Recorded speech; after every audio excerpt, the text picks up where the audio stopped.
Welcome, curious minds, to another deep dive.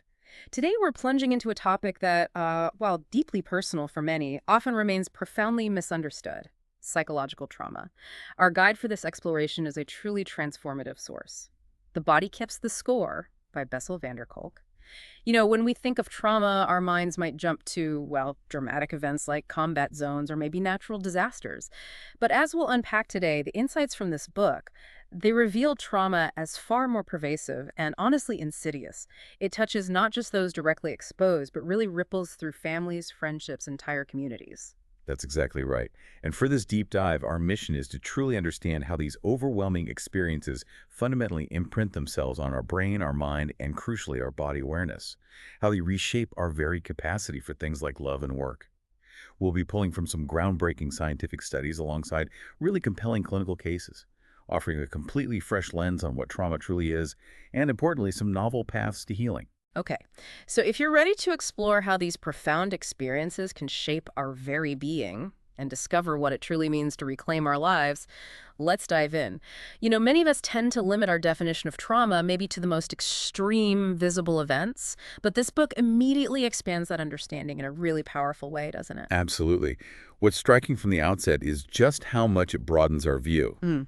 Trauma isn't just the burden of a combat soldier coming home. No, it encompasses the silent, chronic abuse and neglect many children endure, the insidious nature of family violence, and even the broad impact of things like natural disasters. It's far more widespread than most of us probably realize. The book uses these powerful real-life examples, too. Take Tom, for instance, a Vietnam veteran. Outwardly, his life looked normal, but inside, he felt completely dead.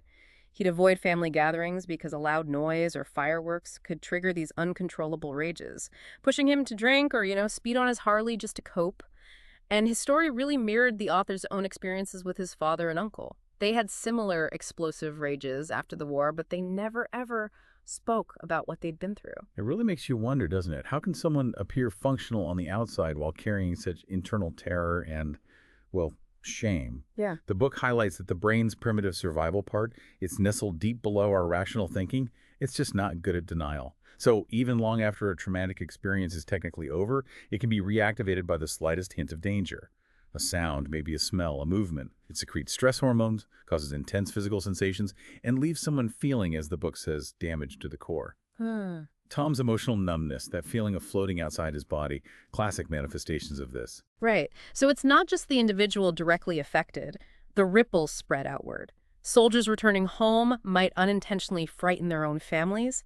Partners of those with PTSD can become depressed themselves, and children of depressed mothers often grow up insecure and anxious. It fundamentally makes it difficult. Yeah, difficult to establish trusting relationships as adults if you've been exposed to family violence early on. It just rewires things. And the sheer prevalence is astonishing. While maybe a quarter of soldiers in war zones develop serious, lasting problems, the book points out that the majority of Americans will actually experience violent crime at some point. More than half of all rapes occur in girls under 15. But here's the really critical point. For every soldier in a war zone, there are 10 children endangered in their own homes. That makes recovery incredibly difficult when the very source of terror is supposed to be your caretaker, the person providing safety. Wow. Okay, so this leads us right to the book's core, transformative idea. Yeah. The body remembers, even when the conscious mind tries to forget or actively pushes the memory away. Exactly. And what's truly astonishing is that it's not just a metaphor. Studies are showing our very cells can hold the imprint of trauma, carrying it potentially across generations. It completely reframes how we think about healing. So how does that manifest, that body memory? Well, what's fascinating here is how trauma often manifests as a pre-verbal experience.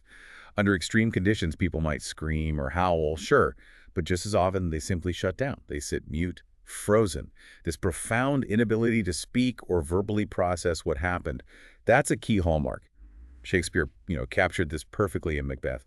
Tongue nor heart cannot conceive nor name thee. It's beyond words. The book gets into some powerful neuroimaging studies that really bring this to life, like Marcia, for example. Her brain scans showed her amygdala, the brain's smoke detector, reacting with alarm to accident-related sounds and images a full 13 years after the event. It instantly triggered fight-or-flight responses, and her scans uniquely showed brain activation only on the right side. What's going on there? This highlights a really fundamental aspect of the brain's organization, lateralization.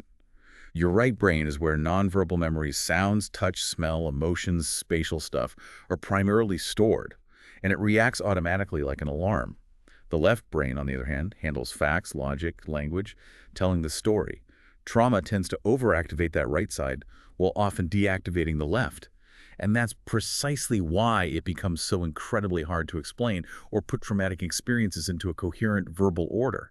You can't make sense of it linguistically. Okay, so that amygdala, the smoke detector, it screams danger before our more rational frontal lobes, what the book calls our watchtower.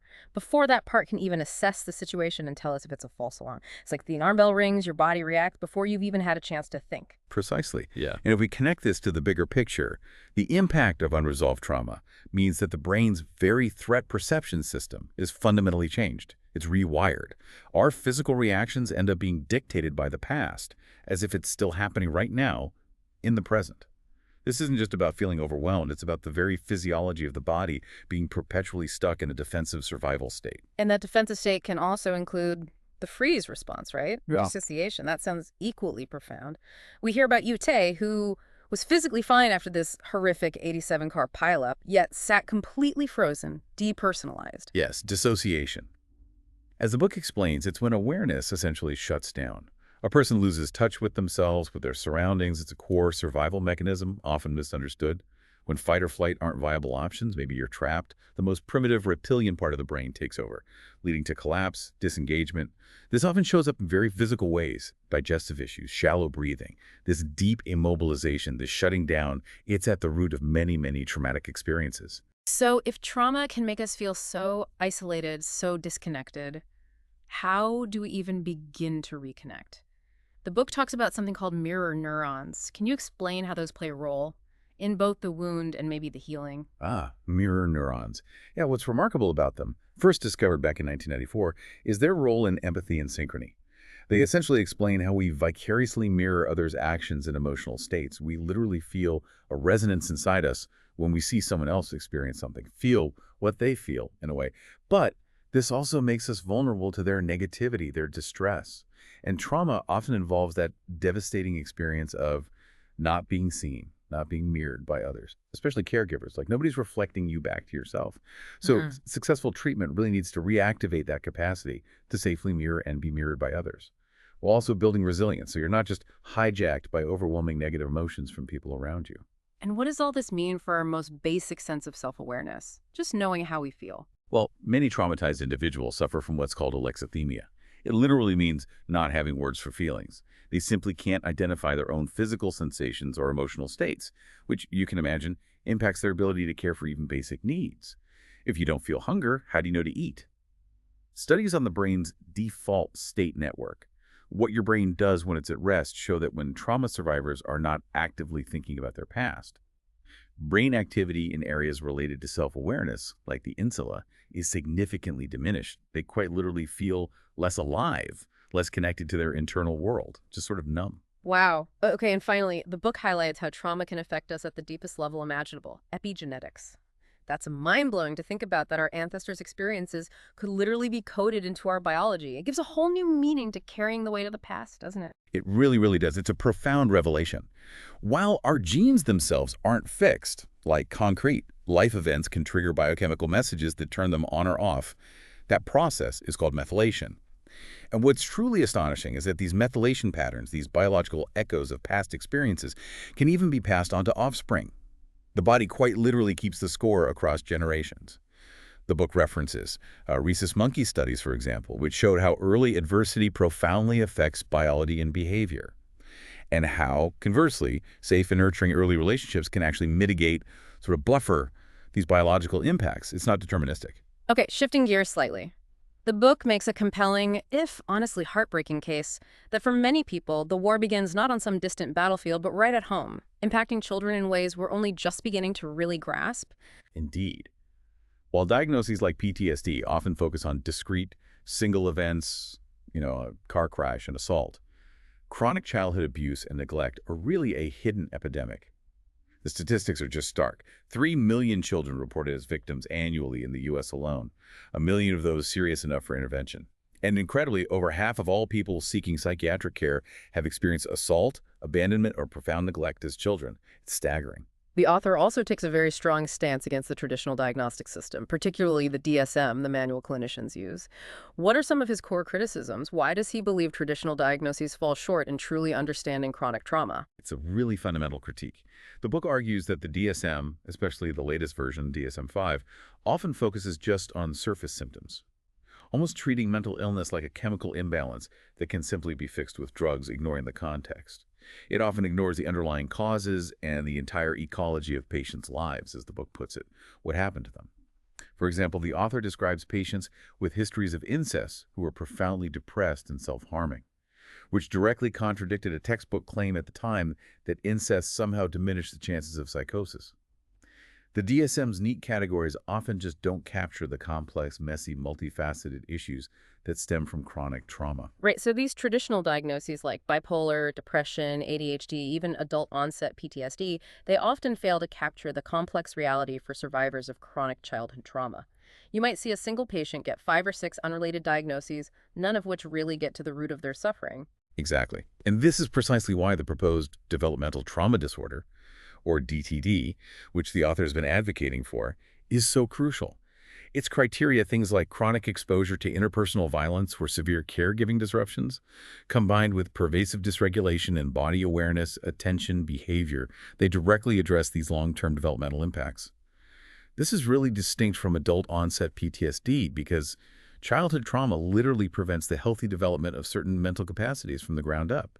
It interferes with building the foundations. And the Adverse Childhood Experiences study, the ACE study, it paints such a stark, quantitative picture of the long-term impact of these early experiences, doesn't it? Oh, the ACE study was absolutely revolutionary because it demonstrated a direct dose-response relationship, meaning the more adverse experiences, the higher the risk, between adverse childhood experiences and adult health problems, both physical and mental.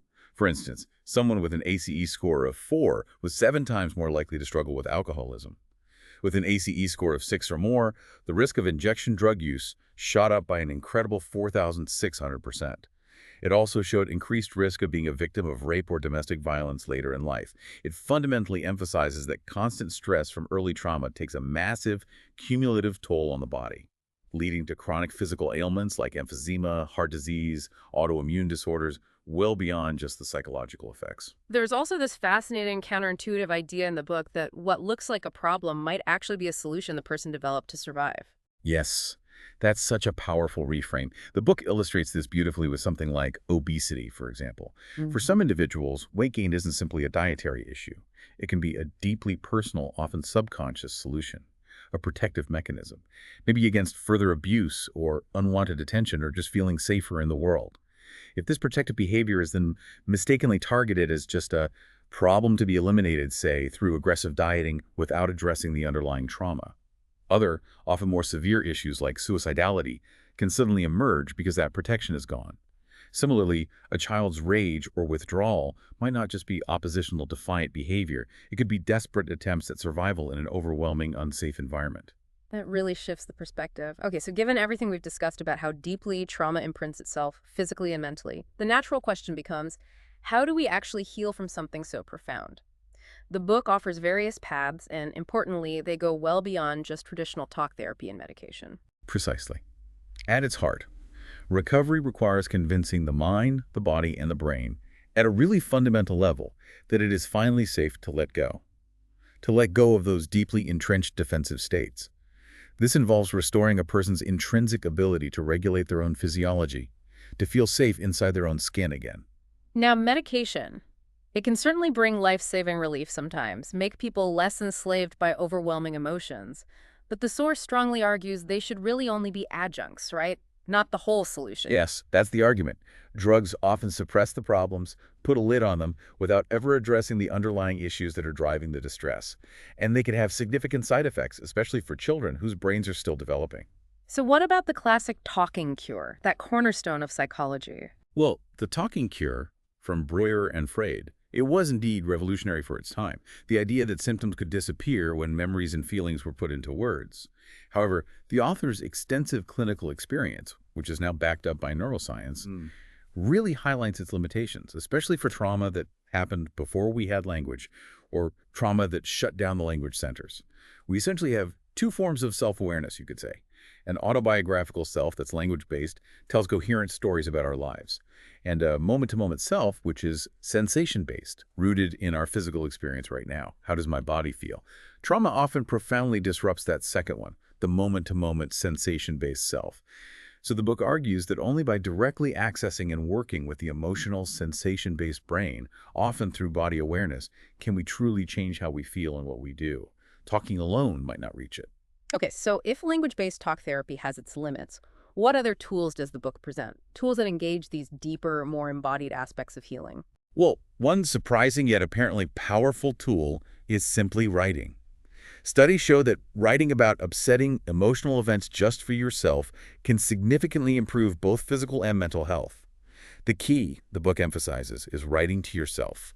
Raw, uncensored processing of emotions without worrying about external judgment. It helps organize those fragmented thoughts and feelings. Interesting. Okay, what else? Then there's EMDR, eye movement desensitization and reprocessing. Right, I've heard of that. It sounds a bit unusual. It does, yeah. This intriguing therapy involves bilateral stimulation often, like following a therapist's fingers back and forth with your eyes, or maybe alternating taps or sounds. Yeah. What's thought to be remarkable about EMDR is how it uses this rhythmic stimulation to help integrate traumatic memories. The theory is it might mimic what happens during REM sleep, during dreaming, essentially helping those raw right brain memories, the ones stuck in an emotional now, finally process and integrate with the left brain's narrative function. So it shifts them from a feeling of it's happening again to it happened and it's over. Studies mentioned show significant reduction in PTSD symptoms, with actually better long-term outcomes in Prozac for adult-onset trauma in some cases. That's fascinating. How something seemingly simple like eye movements can tap into such deep physical and emotional responses. But what about approaches that help us literally re-inhabit the body itself, feeling safe in the body? That brings us right to yoga, which the book really champions as a profound path for this. Yoga practice helps traumatized individuals gently re-inhabit their bodies, cultivate sensory awareness of their internal states, what's actually happening inside, and learn self-regulation, how to calm the system down or energize it consciously. There's Annie's story in the book, illustrating how terrifying even gentle physical touch or just noticing sensation can be initially, but how consistent yoga practice allowed her to slowly listen to her body, tolerate sensations that were once overwhelming, and feel more grounded. A study mentioned showed it significantly improved arousal problems like being hypervigilant or shut down and the overall relationship people had to their own bodies. That makes a lot of sense. Okay, what about psychological approaches? Then there's internal family systems, or IFS therapy. This model offers a truly unique perspective. It views the mind not as this single unified thing, but as an internal family with different parts, kind of like subpersonalities. Different parts, like what? Yeah, so you have exiles. These are the young, vulnerable parts that hold the deep pain, fear, and shame of trauma. They get locked away. Then you have managers. These are the protective parts that try to keep the exiles locked up and prevent pain. They might be critical, perfectionistic, controlling, trying to manage life so nothing bad happens again. And then you have firefighters. These are also protective, but they're the impulsive emergency responders. When an exile's pain breaks through, firefighters jump in to douse the feelings, often with extreme behaviors like binge eating, substance use, self-harm, rage. Wow, so the goal isn't to get rid of these parts. No, exactly. The goal in IFS is to help patients differentiate these parts, understand their protective intentions, and access what IFS calls the self. The self is seen as the core of who we are, inherently wise, calm, confident, compassionate, curious. The aim is for the self to lead the internal system, unburdening the parts from their extreme roles, allowing for genuine inner dialogue and healing without going to war with oneself. Joan's struggle with her multiple conflicting parts and Peter's journey with his harsh inner critic described in the book are really powerful examples of this work in action. That's a very different way of looking at inner conflict. Okay, there are a few more approaches mentioned too, right? Like psychomotor therapy. Yes, psychomotor therapy, sometimes called structures. This is a highly visual and experiential therapy, often done in groups. It involves creating these tableaus or scenes, using group members to represent significant figures from the patient's past parents, abusers, allies. It allows patients to physically reenact and crucially rewrite crucial traumatic scenes. They can create virtual memories of safety and support that directly contradict the past hurts. For instance, Maria's experience, having an ideal mother figure stand up to her abusive father in the tableau, provided this incredibly visceral sense of relief and correction. It really taps into the right hemisphere's processing of spatial relations and nonverbal communication. It's about experiencing something different, bodily. And neurofeedback, that sounds very high-tech. Neurofeedback is fascinating. It essentially helps rewire the brain by training specific brainwave patterns. Patients get real-time feedback, usually visual or auditory, about their brain activity, and they learn to shift it towards healthier patterns. So, for example, by calming overactivated fear centers, like in the right temporal lobe, and improving frontal lobe function for focus and regulation, it can enhance emotional stability, self-awareness, and focus, reduce impulsivity. Lisa's story in the book is dramatic. Her recovery from severe dissociation and self-destructive behavior, gaining a continuous sense of self for the first time. It shows the potential. And finally, the book touches on more communal approaches, like theater and rhythm. Yes, communal rhythms and theater. This highlights the power of collective experiences, things like singing together, dancing, drumming, and theatrical performance. These activities foster connection, agency, a sense of belonging and community, all things that trauma often destroys. Examples include Brian Dory's Theater of War project for combat veterans, using Greek tragedies. The way song and dance were used in the South African Truth and Reconciliation Commission, Estonia's Singing Revolution. Theater programs specifically help individuals embody emotions safely, learn to trust others on stage, and practice contained aggression or vulnerability in a role. Larry's transformation playing Brutus and Nick's recovery playing action and the Fonz. These stories show how embodying new roles, feeling seen, and receiving external feedback can help create a new, embodied sense of self. And for kids who struggle with language after trauma, the richness of Shakespeare's words can actually help them discover new ways to express complex feelings. It's incredible how these approaches tackle trauma from such different yet equally powerful angles. So, stepping back, what are the broader implications here for how we as a society should think about and respond to trauma? Well, the book concludes that we are truly on the verge, hopefully, of becoming a trauma-conscious society. The ACE study we talked about, coupled with James Heckman's Nobel Prize-winning work on the economics of early childhood development, they powerfully demonstrate the vast economic and social savings that come from effective early intervention and widespread trauma-informed care. It's not just a moral imperative, though it is that. It's also a practical, economic one. Investing in prevention and healing pays off immensely. So what does this trauma-conscious approach actually look like in practice? Day to day, how do we build that kind of society? Fundamentally, it means recognizing that trauma devastates our social engagement system, our inherent capacity to connect, feel safe with others, play, cooperate. So instead of narrowly focusing just on correcting faulty thinking or suppressing symptoms with meds, we must prioritize helping people move out of that chronic fight or flight or freeze mode, help them reorganize their perception of danger so it matches the present, not the past. And crucially, help them learn to manage and build healthy, reciprocal relationships. In schools, for example, this means not cutting activities like chorus, physical education, recess, team sports, drama, art. These things are vital because they promote movement, rhythm, play, teamwork, joyful engagement, all essential for repairing a damaged social engagement system. It means understanding that challenging behaviors in kids, or adults for that matter, are often expressions of overwhelming distress. They require calming, curiosity, and exploration, not just punishment or labeling. Ultimately, then, this deep dive really underscores that trauma survivors find their path to recovery primarily in the context of relationships, whether that's with supportive families, understanding friends, support groups, or skilled professional therapists. Relationships that provide that essential physical and emotional safety and give people the courage to finally process what happened to them. Wow, what a journey through this profound landscape of trauma and healing. From the subtle imprints on our brains and bodies to the incredible transformative power of connection and self-awareness, it's just abundantly clear that understanding the body's role is absolutely essential for any true healing to happen. Yeah, and if we connect this to the bigger picture, the message is ultimately one of profound hope, I think, and agency. We humans have this remarkable capacity not only to sometimes unintentionally destroy one another through trauma, but also, crucially, to heal one another. The paths to recovery are indeed diverse, as we've seen, but they consistently emphasize rediscovering our inner experience, our feelings, our sensations, and rebuilding our capacity for connection both with ourselves and with others. Which really raises an important question for you, our listener, to ponder. Given that our brains are inherently wired to foster working and playing together, and knowing that trauma so profoundly interferes with our ability to connect, what choices will you make in your own life, in your community, to foster self awareness, safety, and genuine human connection? How can you help build a truly trauma conscious society starting right where you are? Thank you so much for joining us on this deep dive. Until next time, keep exploring, keep learning, and keep connecting.